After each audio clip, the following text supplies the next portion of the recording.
Fucking hot. It's May though, so I guess that makes a little bit of sense. Hot topic that we have is the new Kamelot album entitled Haven, which was released yesterday, Cinco de Mayo, or as I called it, Cinco de Shitto, because we had to talk about a new Now album. And we have the 10 worst songs on Now 54. That video is available. It's live. You can go check that out. After checking this one out, it's good for a laugh, so I would actually highly recommend it, even if you're not a big fan of pop music. Well, let's talk about this. Let's talk about Haven by Kamelot. Let's talk about this group that has ties to so many different forms of power metal, or centered around some power metal. We have power metal, progressive metal, neoclassical, symphonic, whatever you really want to term these guys as. I kind of like the idea of power progressive, especially based around their concept albums, which is something that they are indeed somewhat known for, especially Silverthorn and Black Halo. Silverthorn was just released a couple of years ago in 2012. This album does not have a concept really behind it, but it does have some interesting facets, including a couple of guest vocalists to work with Tommy on this album. We have the lead singer from Delium, we have one of the singers from Nightwish, the male voice, Troy, and we also have Alyssa from Arch Enemy. So we do have 3 other vocalists that are lending their talents on this album. Now, whenever it comes to Kamelot, there is sort of an expectation that it's going to be some great power metal riffing. The makeup and the framework of these concepts and these compositions are going to always be fairly top-notch and remain within the general core idea of what Kamelot is all about, which is the power progressive with the neoclassical and sometimes semi-symphonic element, and it's certainly one that remains true on this album.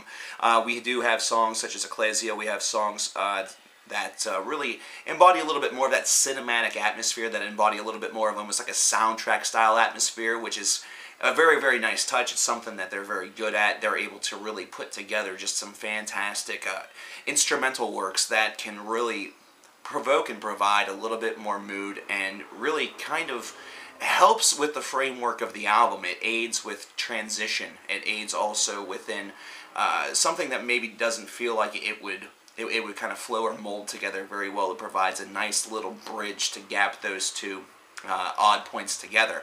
And we see this with Ecclesia after My Therapy and before End of Innocence. I feel that these 2 tracks could have flowed just fine together. In fact, I find this 44-second long track to be kind of a little unnecessary, but the idea is so nice that, and it's really just, it's a nice little minute-long deviation that I can't complain about it. In fact, it's something that I just consider to be, it was a band's decision type of idea, and it's one that I can't complain about, nor can I tear limb from limb, because it sounds good, and it actually does give it a little bit of enhancement. But if they wouldn't have decided to have done that, it would not have interrupted the genuine flow of this album all of that much.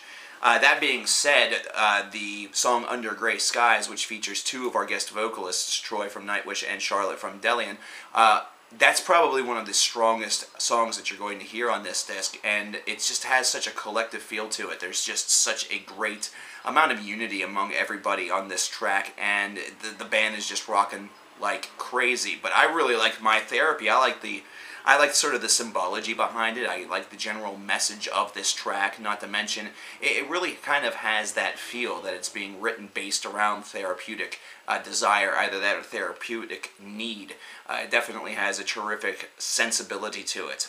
Now, Alyssa does her thing on tracks such as Liar Liar, Wasteland Monarchy, as well as Revolution, and does a very good job. This is, of course, where she's enhancing the track more so with her growling vocals, and it's certainly one that fits very, very nicely within the constructs of these 2 tracks. In fact, Liar Liar is one of the longest songs. In fact, it is the longest track on the album by 5 seconds, at nearly 6 minutes in length, and certainly it grips you enough where it keeps you on board for all of those 6 minutes. There's not a single moment of time wasted here. Not to mention the music is very, very reflective of both moods, both sides, both Tommy's and Alyssa's, so it actually creates a very nice dynamic.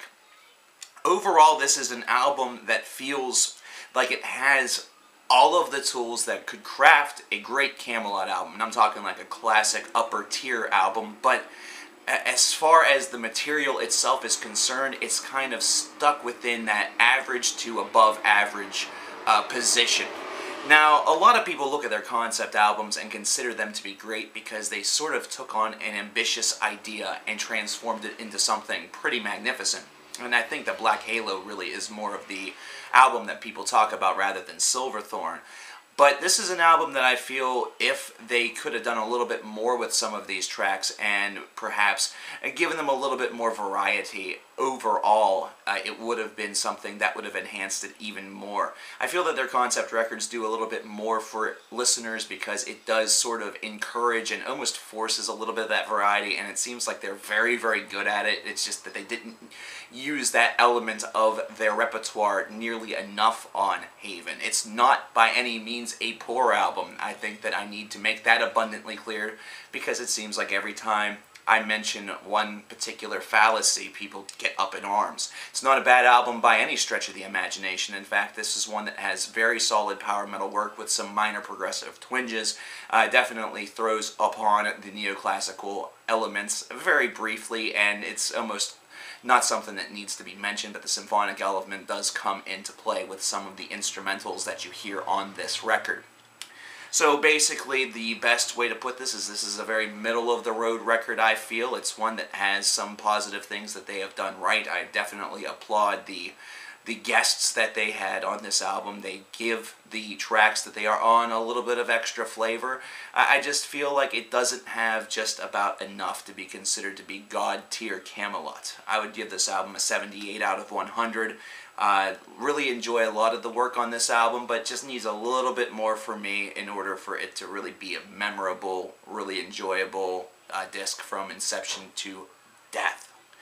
So what did you guys think about Haven? What do you guys think about Kamelot in general? What do you guys think about this album, the songs that are on it, and the general direction this band seems to be taking? What do you think? Let me know in the comments below, and I will see you sooner rather than later as we talk about a couple more new releases from Cinco de Shitto yesterday.